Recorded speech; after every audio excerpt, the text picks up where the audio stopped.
Hey everybody, this is LVO Toro of the Fancy Action Now, and I am asserting the opinion that loot boxes are gambling, and recent studies back me up.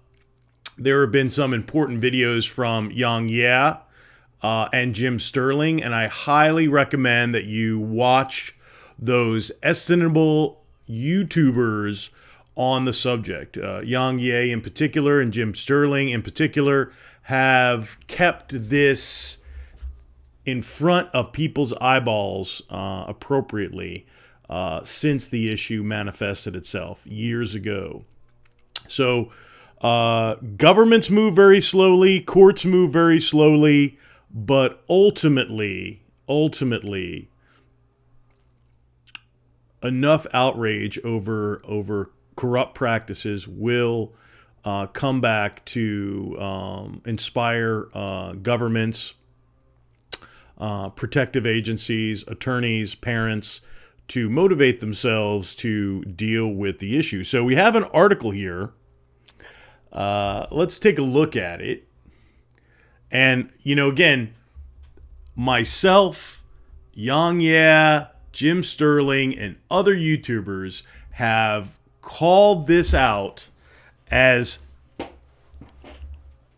traditional gaming, which is what they refer to in casinos. It's gaming, okay? The Gaming Commission in Las Vegas. It is about gaming has always been associated with gambling before video games. Now, because you play a game to win money, but video games, it has always been kind of its own niche, and more via the psychology, which is really the ugly underbelly of all this, is that these companies are hiring consultants and companies that use psychology and psychological principles to manipulate children and adults, and I'm not saying that adults are of any lesser value. Quite the contrary. But children are the most vulnerable, and you could literally create a gambler out of what would normally be a perfectly fine person with no addictions at all, through loot boxes and some of these psychological manipulation techniques, lights, colors, celebrations, peer pressure. Again, there was a major issue with are you default? Are you default? Are you too poor to buy a skin in Fortnite? Are your parents too poor? So it became a class issue where video games were classless. If you had a system and you had the game, you were on equal footing with anybody else, and as it should be. But now it's become one of these things where, you can't afford the latest skin that's $15 or $25 or whatever it is, and that parent may be struggling to put food on the table, may be struggling to pay the bills. And especially nowadays, and if you're not strapped enough to spare that money, well, then your kid's got to be a default skin, and he's got to get mocked online by other kids. I mean, it's absolutely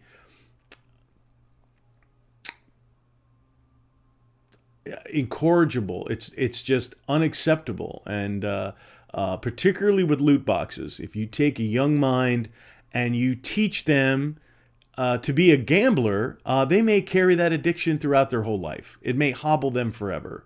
Video games has always been targeted at young people, and we need to treat it as such. Now, I'm an adult gamer. Again, I like mature games. I don't want to, I don't want to, here's Mr. Revenant. I don't want people telling me that I'm not allowed to own that because of kids. Okay, I love that. That's great. Look at that. Look at Revenant. We'll leave Revenant. We'll leave Revenant right there. All right, Mr. Revenant, we'll put you over here. Well, I don't want anybody telling me that I'm not allowed to own that, or I'm not allowed to play Doom 2016 because of kids. Put the ratings on there, encourage parents, educate kids and parents, and let an educated consumer decide what they intend to buy. Okay, don't just because kids doesn't mean I don't want my access to what I enjoy. Okay, but that being said, we need to act as a community, as responsibly, as a global community, community. This is galvanizing global markets in Europe, the United States, and in other areas of the world. This is galvanizing people to protect our young people from these predatory business practices of corporations that want to turn our young people into whales, into people that spend far too much money.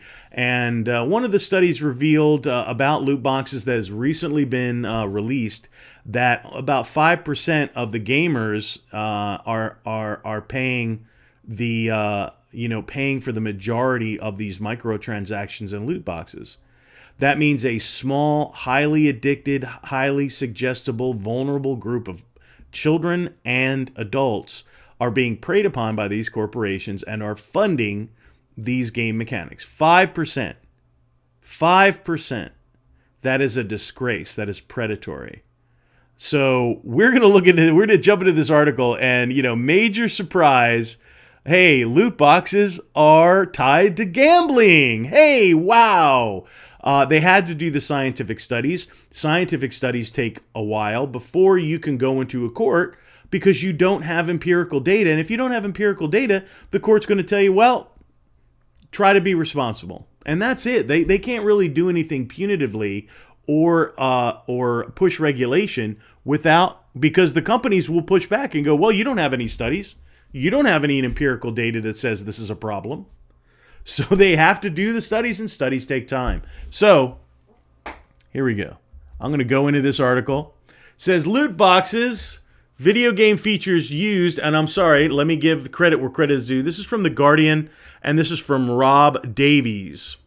As of April 1st, 2021. So very current data. Loot boxes, video game features used by nearly 40% of children have clear links to problem gambling, according to a study that has reignited calls for them to be regulated as betting products. The bloom is off the rose. The honeymoon is over. The smokescreen has fallen. EA and other companies like you, 2K, Activision, you're done. You are in retreat mode.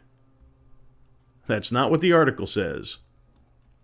All but one of the studies showed a clear correlation between the use of loot boxes and problem gambling behavior under the commonly used problem gambling severity index measure. Okay, so this, again, the psychology of gambling and what motivates people to gamble has been known for decades.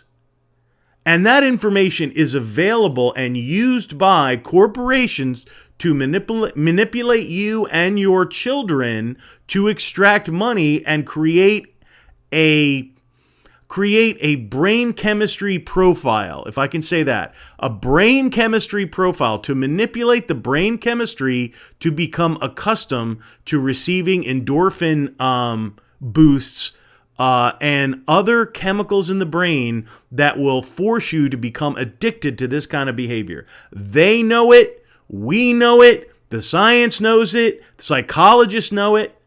They know exactly what they're doing. It is by design. It is not accidental. It is not surprise mechanics.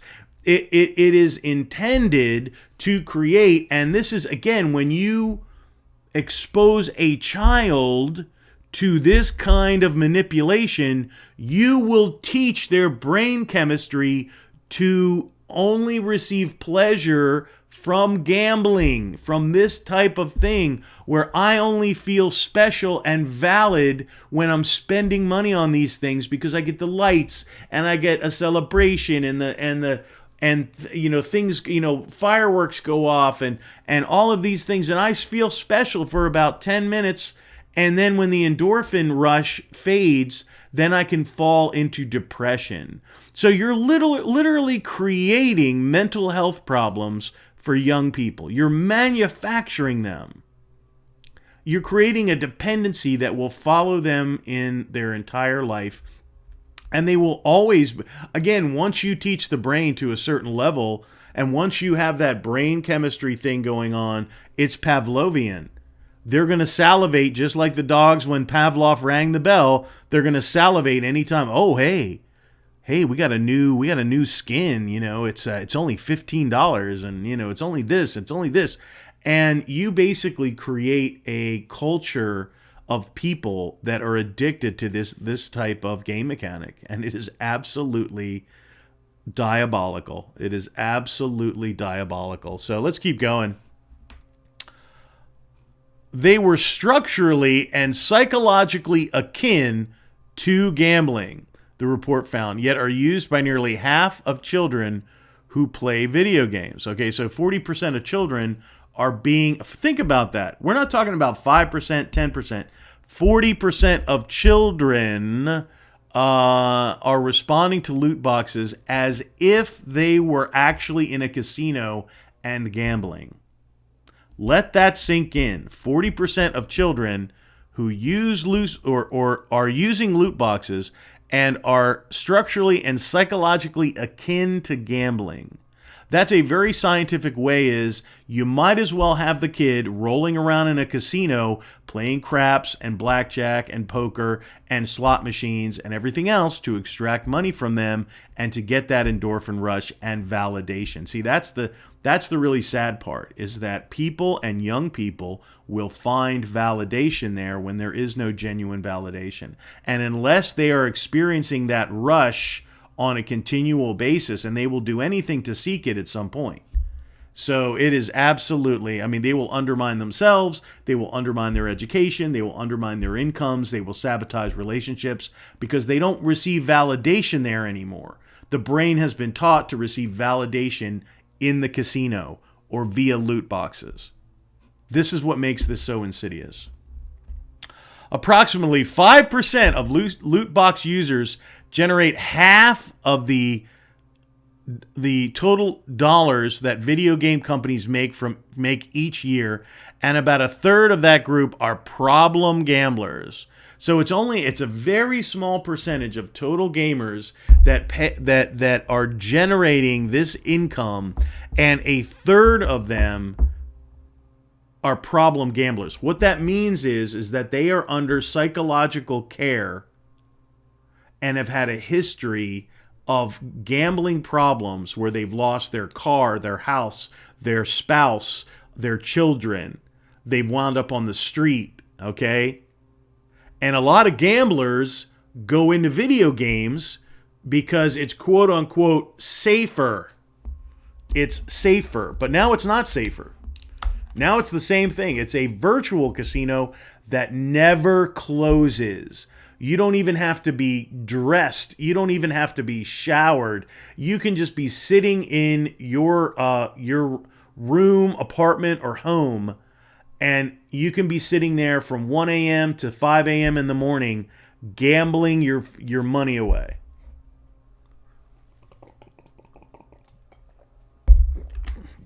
And if you don't think that happens, it totally does. It totally does. All right. Despite growing concern about their characteristics and rising popularity, loot boxes remain unregulated in the United Kingdom, whereas countries such as Belgium have deemed them to be gambling products. Bravo, Belgium. I've done a Belgium video. You win, the people win, and anybody else that doesn't regulate this crap, their people are being victimized. The conservative said there's a loophole. There's a loophole in the laws. Yes, we already understand that. They are regulated in the same way football stickers were when I was a kid, as it is clear that these products have moved on so much faster than the laws. Again, the law moves slowly. It gets there. Real regulatory action is needed as soon as possible. Gamble Aware, the leading gambling charity that commissioned the report, also backed tighter regulations. We are increasingly concerned that gambling is now part of everyday life for children and young people. Let's read that again. And you should be just as concerned if you're a parent or a gamer. You don't want your hobby used to exploit children. I mean, would you personally work for a company that engaged in child labor or was trafficking children or some other despicable practice that are engaged in by scum? Scum. I'm channeling my Keith Olbermann. Scum! They're scum. Okay? Would you do that? But if you're purchasing video games and you're supporting these companies like EA and like others, then you're kind of signing your name to it. I'm guilty of it too. Take a look. Call, and do me a favor, call your congressperson. Call your legislator. I've committed to doing that. After I make this video, I'm going to call my legislator and I'm going to say, we need to regulate loot boxes. Start ringing some phones. When you take action, then you have taken yourself out of being complicit and silent. Sometimes silence is complicity with evil and harm. So take some action, call your legislator, and say, I object to loot boxes. I'd have no idea if my chat's rolling. No, good. Okay. So let's go back to the article here. And I love this. I'll read it one more time. We are increasingly concerned, as you should be, that gambling is now part of everyday life for children and young people, said Chief Executive Zoe Osmond. Gambling is part of everyday life for children and young people. 24 hours a day, a casino that never closes. You don't need ID. You don't need to be carded at the door. It's open for business whenever you want. GambleAware funded this research to highlight concerns around loot boxes and problem gambling ahead of the upcoming Gambling Act review.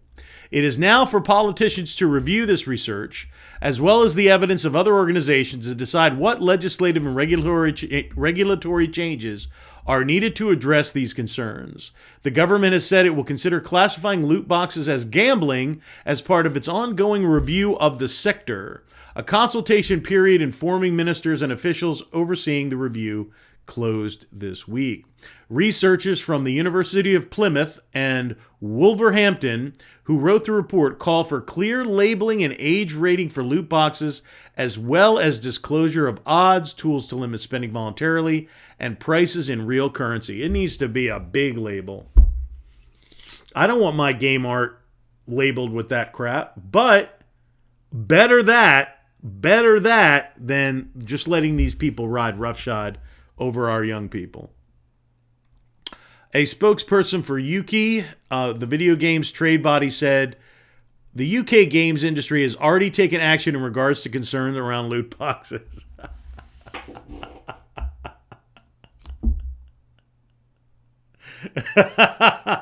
Yes, they've increased their rate of bribes. That's about what they've done. Probability disclosures have already been introduced to major game platforms. A new paid random item descriptor was added to the PEGI age rating system, which is absolutely pathetic. Anybody would miss it. In 2022, inform players of their presence, settings, and tools on all major game devices, and in a number of leading games already allow players to manage, limit, or turn off spend. Spend. They call it your spend now. You are a cog in the machine at that point. What's your spend like? That's the term that they use when they're trying to sell you corporate credit cards. What's your spend? What's your monthly spend? What is your child's monthly spend on gambling mechanics? Oh, it's absolutely horrible.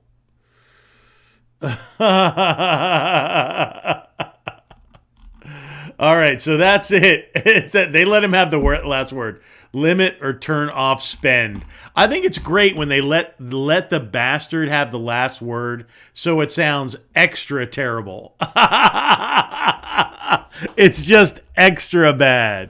All right, we're going to go ahead and move this off. All right. It's just absolutely It's absolutely incorrigible. So this is just about loot boxes, how terrible they are for the gaming industry, how a tiny percentage of people are really funding the entire thing. They're usually people with psychological problems and vulnerabilities. They are targeting children because they are the most vulnerable demographic.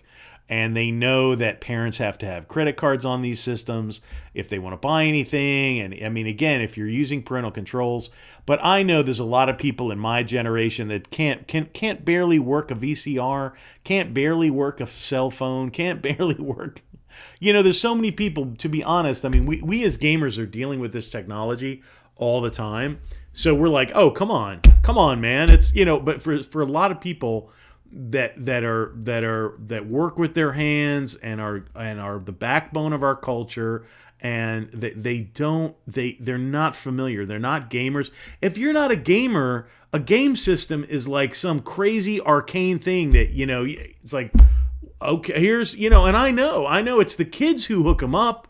It's the kids who run them, and they'll go to dad, Dad, I need a credit card just for this game. Oh, it's just for this game. Yeah, okay. Well, he doesn't know it's on file. He doesn't know his kid's accessing it unless he's checking his statement every 10 days.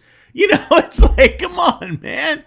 I mean, you have to allow for the reality of the culture and the ignorance of some people about how this technology works. I'm sorry. There's a lot of people that don't know jack about video games and what they do and how they work.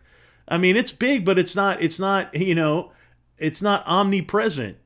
So anyway, I just thought I would come out here. I didn't feel like I was doing my civic duty as a YouTuber and as a gamer, unless I joined my voice with other voices in the community, like Jim Sterling, like Yang Ye, who are doing wonderful work in this regard. So loot boxes are the devil. They need to be completely regulated in every country around the world.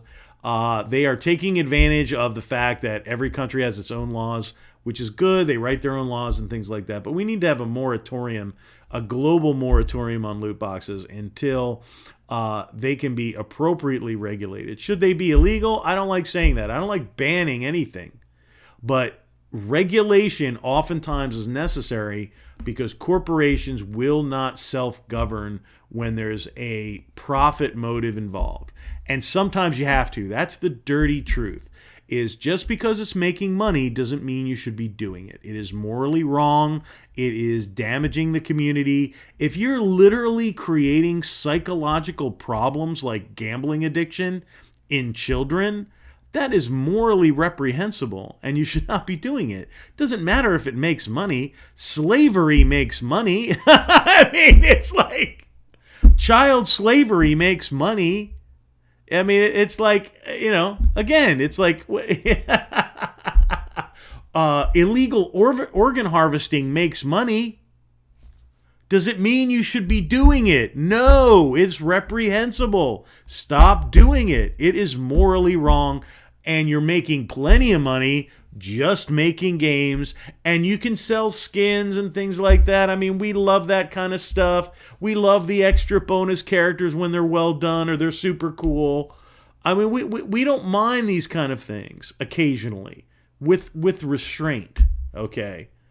But using psychological techniques to manipulate children to spend money they wouldn't normally spend is absolutely heinous. It's absolutely heinous, and the line needs to be drawn. And I call out to Sony and Microsoft and Nintendo to begin forcing these publishers and developers to self-regulate on loot boxes. Okay, it's your platform. You're letting it happen. You're profiting from it. You need to look toward the future and the well-being of your own customers and their children. This has been El Viejo Toro, the Fancy Action Now, for the gamer, for the children, and for you. Peace out.